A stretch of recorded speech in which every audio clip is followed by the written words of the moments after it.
அன்பர்களே, மனம் திரும்பிய பெண்மணி சாந்தி அவள் தொடர்ந்து இறைவனோடு மன்றாடுகிறாள். மிக அருமையான ஒரு மன்றாட்டு. கடவுளுடைய இரக்கம் எப்படிப்பட்டது, அவர் ஏன் இரக்கம் காட்ட வேண்டும் என்பதை அவள் மிக நுணுக்கமாக சொல்வதை பார்க்கிறோம். மகவருள் படலத்திலே இந்த செய்யுள் அமைகிறது. மரம் செய் வேடம் என மனு வேடமே, நிறம் செய் தெய்வதம் மூடிய நீர்மையால், அறம் செய்தான் எமது ஆர்த்துகள் மூடலின், திறம் செய் காய்ந்த சினத்து இடம் ஏது என்றாள்.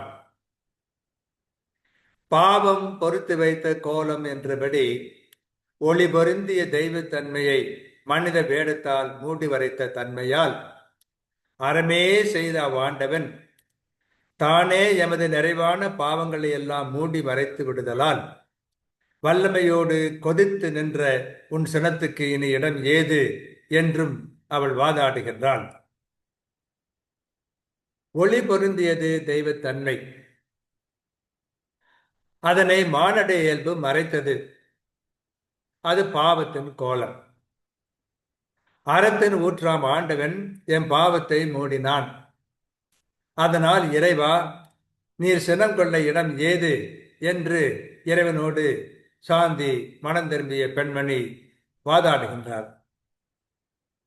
மரம் செய் வேடமென் ஆடு மனு வேடமே, நிறம் செய் தெய்வத மூடிய நீர்மையால், அறம் செய்தான் நமத் ஆர்துகள் மூடலில், திறம் செய் காய்ந்த சினத்திடை திடம் ஏதென்றால். இவ்வாறு வாதாடுவதை நாம் பார்க்கின்றோம். இறைவனோடு காரண காரியங்கள் எல்லாம் எடுத்து சொல்லி இப்படித்தான் செய்ய வேண்டும், அப்படி செய்யக்கூடாது என்றெல்லாம் போராடுவது, வாதாடுவது, அதற்கு பெயர்தான் மன்றாட்டு. நாம் நம்முடைய வாழ்க்கையிலே மன்றாடுகிறோம் என்று சொல்லுகிறோம், மன்றாடுவதில்லை. ஆனால் இங்கு இந்த மனம் திரும்பிய சாந்தி என்ற பெண்மணி கடவுளிடம் மன்றாடுகிறாள், போராடுகிறாள், எங்களை மன்னித்தரல வேண்டும் என்று வேண்டுகிறாள். அதை நாம் இங்கே பார்க்கிறோம். நாமும் மன்றாட பழகுவோம். வாழ்க.